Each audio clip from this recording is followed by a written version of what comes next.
तो आज के लेक्चर में हम देखेंगे जिंटल आयंस की ज्योमेट्रीज। अभी तक हमने क्या पढ़ा था, जिंटल आयंस का स्ट्रक्चर टाइप यानी क्लस्टर टाइप, नीडो क्लोजो। आज हम उसकी ज्योमेट्री देखेंगे। तो हम एक शॉर्ट ट्रिक अप्लाई करेंगे जिससे हम क्या करेंगे, टोटल वैलेंस इलेक्ट्रॉन के बेस पे जिंटल आयंस की ज्योमेट्री डायरेक्ट बताने की कोशिश करेंगे। ऐसे बहुत ज़्यादा टिपिकल हो जाता है तो हम उसको थोड़ा सा सिंप्लीफाई किया, तो इसको बहुत ध्यान से देखिएगा, ठीक है। बहुत ज़्यादा सिंप्लीफाई किया गया। देखिए, अगर जो मेटल है, ठीक है, यहाँ पे ध्यान दीजिएगा, अगर मेटल n जो है, n क्या है, number of metal, number of metal, तो हमारा जो n है, नंबर ऑफ मेटल जो है हमारा, ठीक है, वो अगर 4 है तो हमारी क्या क्या ज्योमेट्री हो सकती है, स्क्वायर प्लेनर हो सकती है, बटरफ्लाई हो सकती है और टेट्राहेड्रल हो सकती है। तो अगर टोटल वैलेंस इलेक्ट्रॉन 24 आता है तो हमारा क्या हो सकता है, 24 या 22, कुछ केसेस में 22 भी है, ठीक है।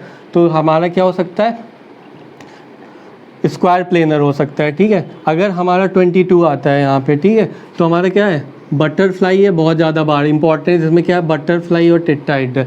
अगर टोटल वैलेंस इलेक्ट्रॉन क्या आता है, 20 आता है, तो हमारा क्या हो जाएगा, टेट्राहेड्रल, ठीक है। तो हमें क्या काउंट करना होगा, टोटल वैलेंस इलेक्ट्रॉन। अगर मेटल 4 है यानी n 4 है और 22 आया तो बटरफ्लाई हो जाएगा। अगर n 4 है और टोटल वैलेंस इलेक्ट्रॉन 20 आया तो क्या हो जाएगा, टेट्राहेड्रल। अगर हमारा n यानी मेटल कितना है, 5 है, ठीक है, हमारे जो जिंटल आयन है उसमें मेटल 5 है और हमारा टोटल वैलेंस इलेक्ट्रॉन 22 आया तो क्या हो जाएगा, TBP। तो आप ये ध्यान रखेंगे। अब देखिए, अगर यहाँ भी 22 है, यहाँ भी 22 है, तो अगर 22 आ रहा है, वैलेंस इलेक्ट्रॉन सेम है, देखिए यहाँ पे, तो आप क्या देखेंगे, n नंबर, ठीक है। अगर n नंबर 4 होगा और 22 वैलेंस इलेक्ट्रॉन होगा तो क्या होगा, बटरफ्लाई होगा। अगर हमारा 22 ही आ रहा है और क्या हो, n यानी मेटल क्या हो, 5 हो, तो हमारा क्या हो जाएगा, TBP। तो अंतर देखिएगा, बटरफ्लाई और TBP में वैलेंस इलेक्ट्रॉन तो सेम आएगा, मगर अंतर कहाँ आएगा, यहाँ पे हमारा n 4 आएगा और यहाँ पे TBP के केस में, ट्राइगोनल बाइपिरामिडल में 5 आएगा, ठीक है। तो ये थोड़ा सा आप ध्यान रखेंगे। इसके बाद अगर 26 आता है तो ऑक्टाहेड्रल हो जाएगा।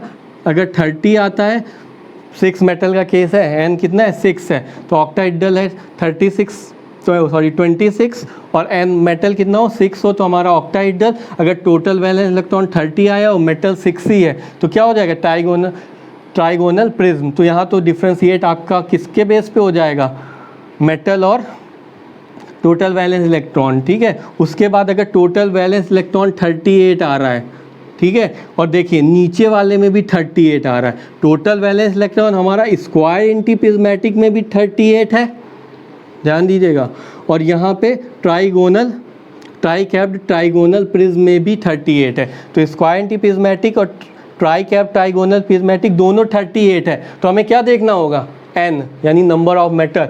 अगर नंबर ऑफ मेटल 8 है और टोटल वैलेंस इलेक्ट्रॉन 38 है तो क्या हो जाएगा, स्क्वायर एंटीप्रिज्मेटिक।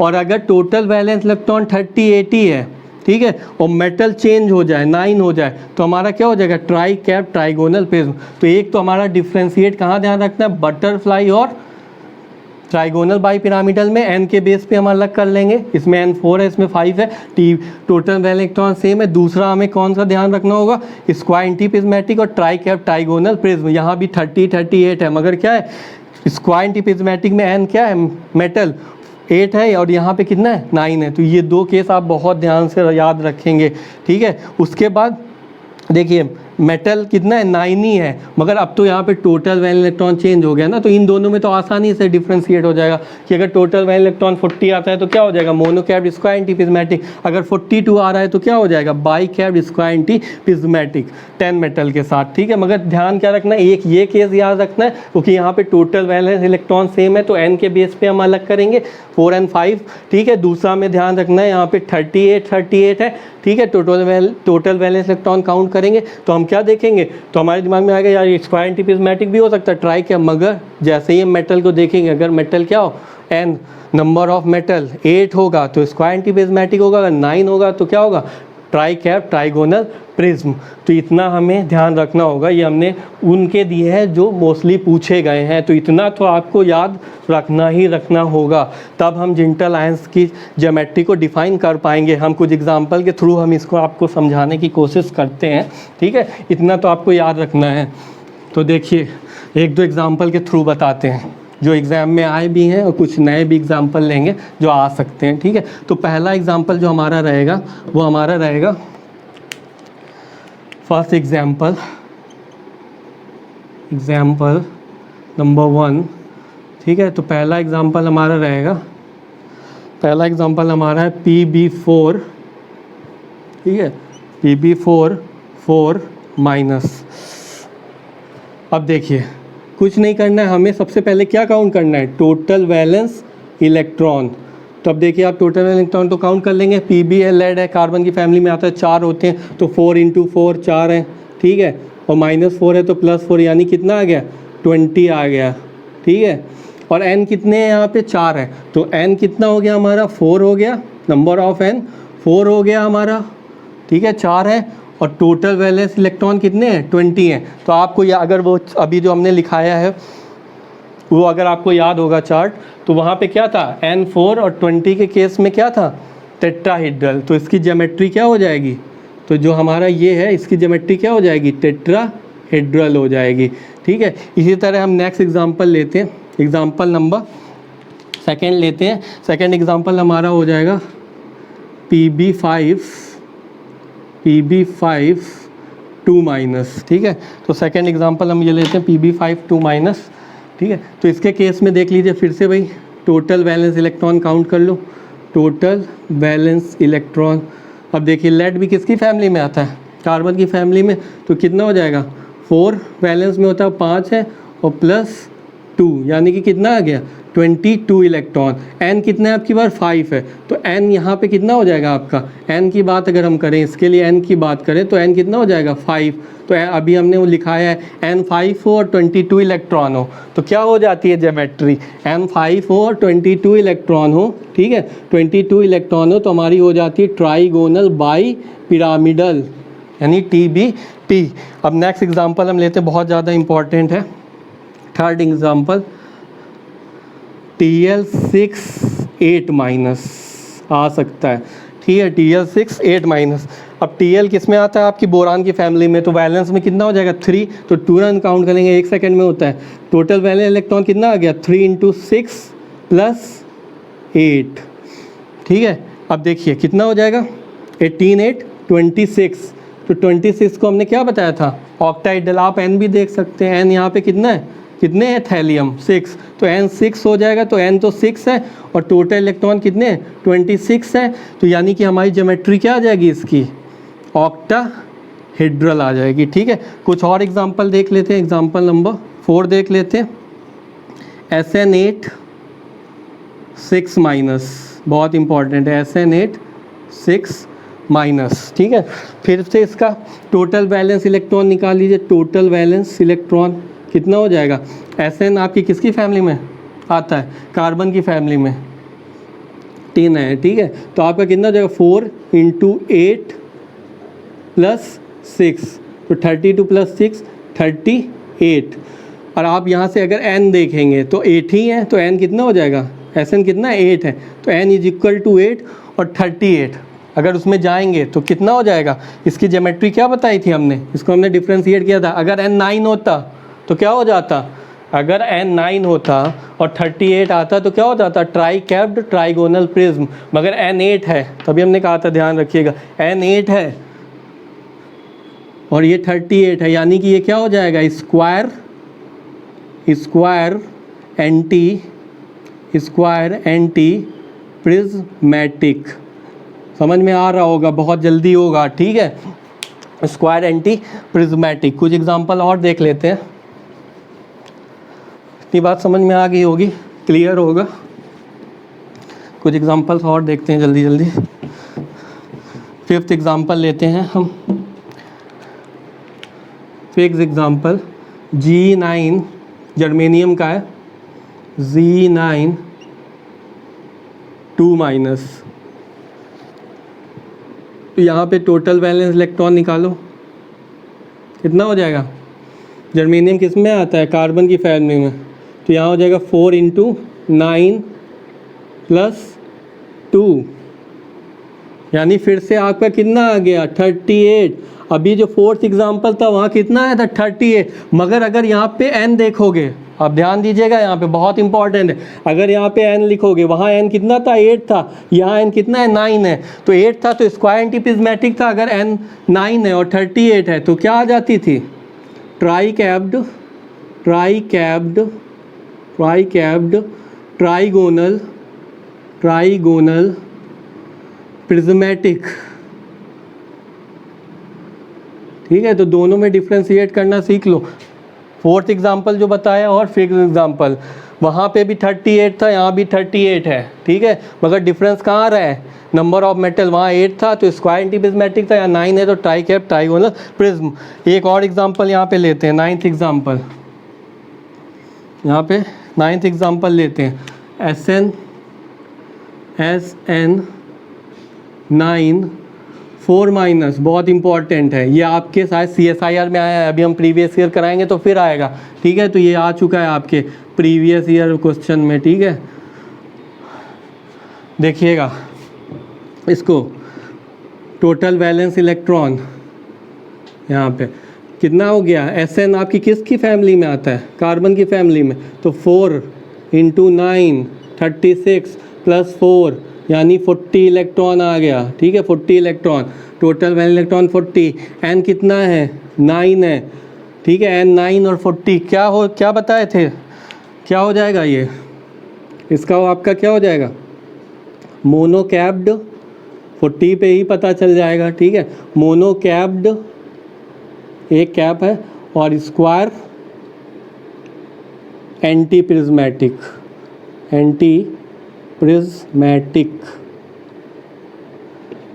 तो ध्यान दीजिएगा, यहाँ भी 9 है, यहाँ भी 9 है, डिफरेंस कहाँ पे आ रहा है, टोटल बैलेंस काउंट में, यहाँ 40 है, यहाँ 38, तो 38 है और n आपके 9 है, तो क्या हो गया ट्राई कैप ट्राइगोनल प्रिज्म, अगर 40 है तो आपका मोनोकैप्ड स्क्वायर एंटी प्रिज्मेटिक, तो 38 पे ट्राई कैप ट्राइगोनल प्रिज्मेटिक और 40 पे monocapped square anti prismatic. Last example ले रहे हैं, बहुत ज़्यादा इंपॉर्टेंट है, इंपॉर्टेंट तो सभी कुछ है। ठीक है, फिफ्थ हो गया, ये आपका 6 हो गया, 7 लेते हैं। सेवन्थ एग्जांपल आपको हो गया जर्मेनियम 10 2 माइनस, यहाँ पे टोटल वैलेंस इलेक्ट्रॉन निकाल लो, टोटल वैलेंस इलेक्ट्रॉन यहाँ हो जाएगा 4 × 10 + 2 यानी कि हो जाएगा 42 पे एक ही हमने बताया है, आप देख सकते हैं n = यहाँ पे कितने 10 हैं, यानी 10 है, मेटल 10 है, 10 मेटल और 42 क्या बताया था हमने, बाइकैप्ड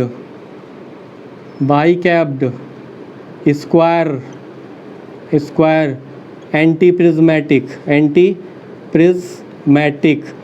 अब देखिए, याद करने का हमने तरीका भी बताया था आपको, प्रीवियस कई लेक्चर हो चुके हैं। ठीक है, आपको याद कैसे रखा, आपको अगर सपोज मोनोकैप्ड याद है, मोनोकैप्ड का 40 होता है, अगर आपको याद है, एक कैपिंग पे मेन ग्रुप में, ये मेन ग्रुप का है, 2 इलेक्ट्रॉन बढ़ते हैं, ट्रांजिशन में कितने बढ़ते थे 12 इलेक्ट्रॉन, मेन ग्रुप में 2 बढ़ते हैं, तो अगर मोनोकैप्ड है तो क्या हो जाएगा 40 हो जाएगा। ठीक है, अगर बाई कैप्ड है तो 42 हो जाएगा, अगर एक भी कैप नहीं है, केवल स्क्वायर एंटी प्रिज्मेटिक था तो कितना हो जाएगा 38 हो जाएगा। तो आप ऐसे भी याद रख सकते हैं कि कैसे याद रखेंगे, स्क्वायर प्रिज्मेटिक। ठीक है, स्क्वायर प्रिज्मेटिक शॉर्ट में लिख रहे हैं, स्क्वायर प्रिज्मेटिक का 38 है सपोज, तो आपका मोनोकैप्ड स्क्वायर एंटी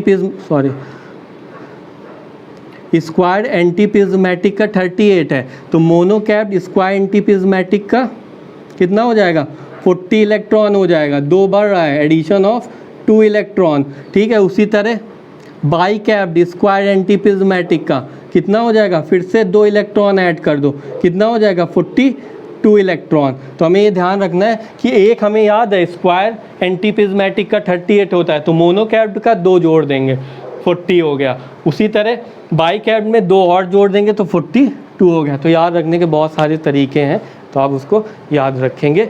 ठीक है, अब हम देखते हैं अपना नेक्स्ट टॉपिक, तो अब शुरू करते हैं, क्लासीफाई द फॉलोइंग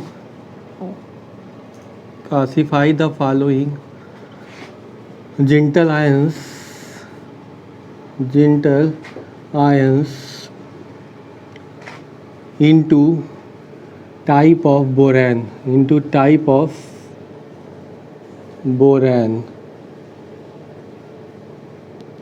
borans. तो हम जिंटल आयंस को पहले क्या करेंगे, बोरॉन में कन्वर्ट करेंगे, फिर देखेंगे कौन नीडो है, कौन क्लोजो है, कौन एरेक्नो है।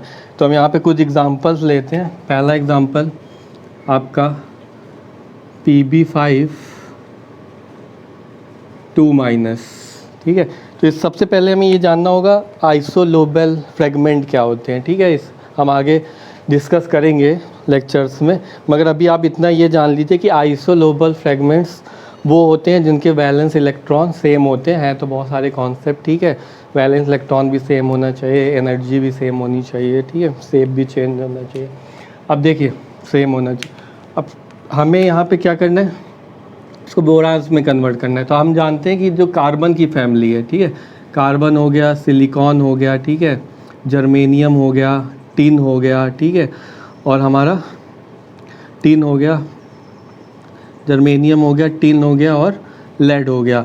ये सारे के सारे कितने, इनके पास कितने इलेक्ट्रॉन होते हैं, 4 वैलेंस इलेक्ट्रॉन होते हैं, ठीक है। तो ये किसके आइसोलोबल माने जाते हैं, ये हमारे आइसोलोबल होते हैं BH यूनिट के, क्योंकि BH के पास कितना होता है 3 + 1 = 4 इलेक्ट्रॉन। तो हम इनको, जो हमारी कार्बन फैमिली के हैं ये, इनको BH से रिप्लेस कर सकते हैं, ठीक है। इतनी बात समझ में आ गई होगी। इसी तरह अगर हमारा कोई नाइट्रोजन की फैमिली का हुआ, ठीक है, नाइट्रोजन की फैमिली का हुआ, ठीक है, टिमनी बिस्मथ, नाइट्रोजन की फैमिली का हुआ, तो इनके वैलेंस में कितना होता है 5 इलेक्ट्रॉन होता है। तो इनको हम किससे रिप्लेस कर सकते हैं, इनको हम रिप्लेस कर सकते हैं BH2 से, क्योंकि बोरॉन के पास कितना होता है 3 और 2H है तो 2, यानी कि 5 इलेक्ट्रॉन।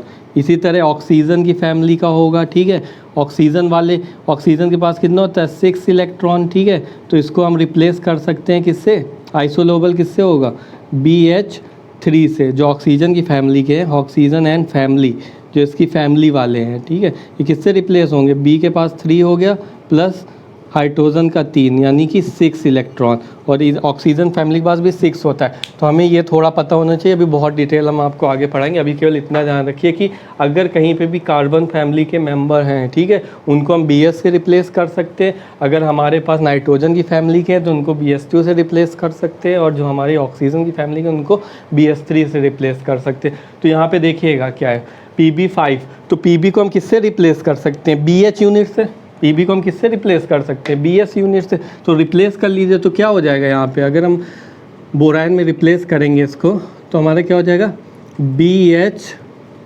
लेड की जगह क्या लिख दिया Pb की जगह BH5 है, और ये हो गया 2-। इसको थोड़ा सा ओपन कर लेते हैं, इसको हम ऐसे भी लिख सकते हैं, कैसे लिख सकते हैं B5H5 2-, ठीक है। ये हमारा क्या कहलाता है क्लोजो, ठीक है। ये किसके बराबर होगा BnHn, क्लोजो क्या होता है हमारा BnHn 2-, क्लोजो कहलाता है। तो इससे रिपेंबल कर रहा है B5H5 2-, तो हमारा हो गया क्लोजो। उसी तरह एक और एग्जांपल लेते हैं हम T6 4+, ठीक है। अब देखो टेल्लोरियम जो हमारा किस में आता है, ऑक्सीजन की फैमिली में आता है। तो जो हमारा Te है उसको किससे रिप्लेस कर लेंगे BH3 से, ठीक है। तो यहाँ पे अगर हम BH3 लिख लेते हैं, 6 इलेक्ट्रॉन इसके वैलेंस में होता है और 6 इलेक्ट्रॉन किस में भी होगा BH3 में भी होगा, आइसोलोबल होते हैं। तो यहाँ पे हम रिप्लेस कर लेते हैं, यहाँ पे हो गया BH3 6 हो जाएगा, और ये हो गया सॉरी यहाँ 4+ होगा, ठीक है, यहाँ पे हो गया 4+। अब इसको हम ऐसे भी लिख सकते, कैसे लिख सकते B6, ठीक है, H18 4+, ठीक है। और कैसे लिख सकते हैं इसको B6H6, BnHn के फॉर्म में लाना है तो B6H6 12-, इधर जाएगा तो कितना है 12- होगा, ठीक है। और यहाँ पे हमारा कितना था 4+, 12- और 4+ पावर में कितना बचेगा हमारे पास 8-। तो 8- क्या हो जाएगा हमारा 8- हमारा हो जाएगा एरेक्नो, ठीक है। एरेक्नो यानी ये हमारा रिपेम्बल करेगा BN HN,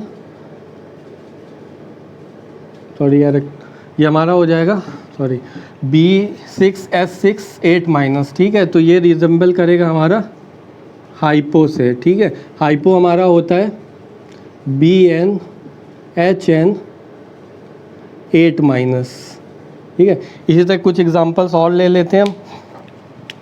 SN9 4-। अब देख लीजिए यहाँ पे जो हमारा SN है किसकी फैमिली का, कार्बन की फैमिली का, और ये आइसोलोबल किसके होते हैं, BH के। तो यहाँ फिर से वही कर दीजिए BH, ये होल 9 हो गया यहाँ पे, ठीक है, 4- हो गया। अब देखिए इसको उस फॉर्म में लाइए BN HN के, तो BN यानी B9 H9, ये हो गया आपका क्या 4-। इसको हम बोलते हैं क्या नीडो, ठीक है। ये आपका हो गया नीडो। नीडो को बोरान में कैसे लिखते हैं BN HN 4-। इससे रिजेंबल कर रहा है ना BN HN 4-। इसके बाद एक एग्जांपल और ले लेते हैं BI 4 2-। तो अब इस देखिए जो हमारा BI है ये किसकी फैमिली में आता है, नाइट्रोजन की फैमिली में। तो नाइट्रोजन की फैमिली वाले किससे आइसोलोबल होते हैं, BH2 से। तो BI को रिप्लेस कर देंगे किससे, BH2, ठीक है। 4 हो गया 2- हो गया। इसको हम लिख सकते हैं B4H8 2-, ठीक है। 4 हाइड्रोजन रिप्लेस करेंगे तो क्या हो जाएगा, पावर में चला जाएगा, यहाँ पे हो जाएगा -6। तो B4H4 जितने हाइड्रोजन रिप्लेस होंगे, ठीक है, उतना यहाँ पावर में निगेटिव में आएगा B4H4, और ये कितना चला जाएगा 4- उस पावर में जाएगा, 2 पहले से है तो टोटल कितना हो जाएगा 6-। ये रिजेंबल करता है एरेक्नो से। तो बोरान में एरेक्नो को कैसे रिप्रेजेंट करते हैं, BN HN 6-। तो हम ऐसे भी कर सकते हैं इसको कन्वर्ट करके बोरान्स में। तो हम लोग को जिंटल आयंस को किस में कन्वर्ट कर सकते हैं, पहले बोरान में, फिर हम बता देंगे क्लोजो नीडो एरेक्नो क्या होगा। हमने आपको डायरेक्ट वाला बता ही दिया 4n+2 वाला, 4n+4 वाला। आप ऐसे भी कर सकते हैं अगर आपको आइसोलोबिलिटी पता है। अभी हम डिटेल लेंगे इसका बहुत ज़्यादा, ठीक है। तो आपको ये पता होना चाहिए कि कार्बन फैमिली वाले किसके आइसोलोबल होते हैं, BH के, क्योंकि 4 इलेक्ट्रॉन होता है। ऑक्सीजन फैमिली वाले BH3 से होते हैं, क्योंकि ऑक्सीजन में भी फैमिली में भी वैलेंस में 6 होता है, और BH3 में भी 6 आएगा, 3+3, ठीक है। उसी तरह आपका जो नाइट्रोजन की फैमिली है उसमें भी वैसी आएगा। फिर हम किस में कन्वर्ट कर ले सकते हैं, BN HN -2 क्लोजो, BN HN -8 hypo, BN HN -4 Nido, और BN HN -6 एरेक्नो, ठीक है। तो इसमें हम कन्वर्ट कर सकते हैं, यानी कि हम जिंटल आयंस को बोरान्स में कन्वर्ट करके बता सकते हैं कौन है नीडो, कौन है क्लोजो, कौन है हाइपो। हम डायरेक्ट वाली ट्रिक आपको बता दिए। अब नेक्स्ट बहुत ज़्यादा इंपॉर्टेंट है, हो सकता है पूछा जाए, तो हम इसको देख लेते हैं नेक्स्ट टॉपिक को। इतना आपको समझ में आ गया होगा होप, ठीक है। इजी है बोरान्स में कन्वर्ट कैसे करते। नेक्स्ट का जो हम चार्ट लिख रहे हैं वो आपको थोड़ा सा रिमाइंड रखना पड़ेगा, ठीक है। कभी कभी क्वेश्चन आ जाता है, ठीक है। क्वेश्चन कैसे आता है, पूछा जाता है, देखिए बहुत तरह से पूछा जाता है। पूछ सकते हैं टोटल फ्रेमवर्क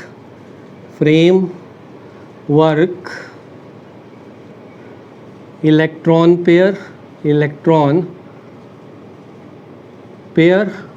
ठीक है। फ्रेमवर्क को ही क्या बोलते हैं, यहीं पे कर लेते हैं, फ्रेमवर्क और केज भी बोल सकते हैं, और क्लस्टर, सब एक ही टर्म है, केज और क्लस्टर इलेक्ट्रॉन पेयर, ठीक है। बहुत क्वेश्चन आ सकता है इससे, ठीक है। ऑब्लिक इसी को बोलते हैं स्केलेटन इलेक्ट्रॉन पेयर, यानी SEP स्केलेटल इलेक्ट्रॉन पेयर, ठीक है। या फिर इसी को हम बोल सकते हैं, हम बॉन्डिंग मॉलिक्यूलर ऑर्बिटल, ये सबका मतलब एक ही होता है, हमें ध्यान रखना है, ठीक है। ये इधर रहेगा, ठीक है, इधर रहेगा हमारा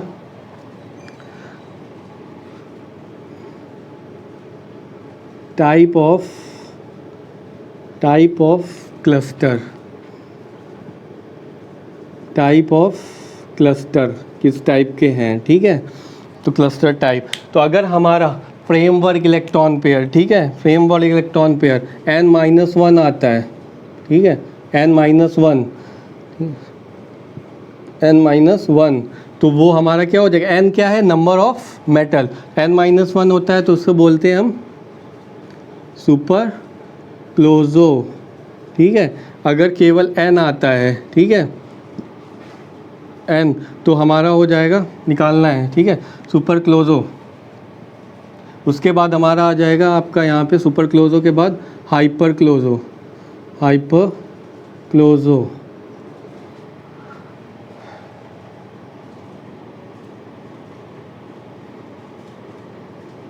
उसके बाद हमारा आता है n+1, ठीक है, n+1 के लिए क्लोजो, n+2 के लिए नीडो,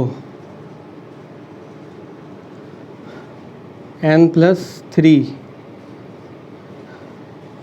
एरेक्नो, n+4 हाइपो। उसके बाद n+5 हमारा आ जाएगा क्लैडो, ठीक है। अभी क्वेश्चन करेंगे इतना। अभी आप ये ध्यान रखिए कि स्केलेटल इलेक्ट्रॉन पेयर कैसे निकालेंगे, ठीक है। तो n-1 यूज़ करेंगे हाइपर क्लोजो के लिए, ठीक है। n क्या होंगे, सॉरी, सुपर क्लोजो के लिए n है, हाइपर क्लोजो के लिए, क्लोजो के लिए n+1 रखेंगे, नीडो के लिए n+2 होता है, ठीक है, एरेक्नो के लिए n+3 होता है, हाइपो के लिए n+4 होता है और क्लेडो के लिए n+5 होता है, ठीक है। तो हम इसको निकाल लेंगे। अगर आपको हमारा आज का लेक्चर पसंद आया हो तो चैनल को सबसे पहले सब्सक्राइब करेंगे, वीडियो को लाइक करेंगे और फ्रेंड में शेयर करेंगे। शेयर का भी ऑप्शन दिया रहता है, तो थोड़ा कष्ट करके शेयर पे क्लिक करके फॉरवर्ड कर दिया करिए, ताकि आपके साथ साथ आपके फ्रेंड तक भी पहुँचे, क्योंकि जिंटा लाइन बहुत डिटेल में बताया गया है, ठीक है। तो आपके दोस्तों तक भी पहुँचे, उनका भी कुछ फ़ायदा हो, ठीक है। इतनी मेहनत हो रही है यहाँ, इतनी गर्मी है, मेहनत बहुत हो रही है, इसलिए सब तक ये वीडियो पहुंचना चाहिए। और लाइक ज़रूर कर दीजिएगा, क्योंकि लाइक करने से हम लोग के अंदर मोटिवेशन आता है और नई वीडियो लाने की कोशिश करेंगे, ठीक है। इसके बाद हम लोग क्या देखेंगे नेक्स्ट वीडियो में, कि जितने भी जिंटा लाइन पे अभी तक प्रीवियस ईयर में क्वेश्चन आए हैं उनको करने की कोशिश करेंगे, और जो आ सकते हैं, क्योंकि इम्पॉर्टेंट ये नहीं है कि जो आ गए हैं वो तो हमें पता ही है कि ये आ गए हैं, वो तो हम करके जाते हैं, ठीक है। जो आ सकते हैं उसको तो हम लोग कोशिश करेंगे कि उन क्वेश्चन को ज़्यादा करने की जो आ सकते हैं। प्रीवियस ईयर तो करेंगे ही करेंगे, क्योंकि प्रीवियस ईयर तो करना ही है, ठीक है। मगर प्रीवियस ईयर के साथ साथ हम कुछ ऐसे क्वेश्चन करने की कोशिश करेंगे जो एग्ज़ाम में इन फ्यूचर आपके एग्ज़ाम में आ सकते हैं, ठीक है। तो आप लोग इसको कंटिन्यू पूरे वीडियोस देखते रहेंगे, आगे के भी वीडियो देखेंगे, क्योंकि इतने पे अगर आप छोड़ देंगे, यहाँ तक आपने देखा उसके बाद सोचा हो गया ये तो अब हो जाएगा, नहीं। जब तक आप प्रीवियस ईयर के क्वेश्चन और नए जो हम बताने जा रहे हैं वो नहीं देखेंगे, तब तक आपका ये सारा पढ़ना बेकार जाएगा, ठीक है। क्योंकि अप्लाई करना तो पता होना चाहिए, एप्लीकेशन करना तो पता होना चाहिए, ठीक है। तो नेक्स्ट वीडियो में मिलते हैं नए क्वेश्चन के साथ। Thank you.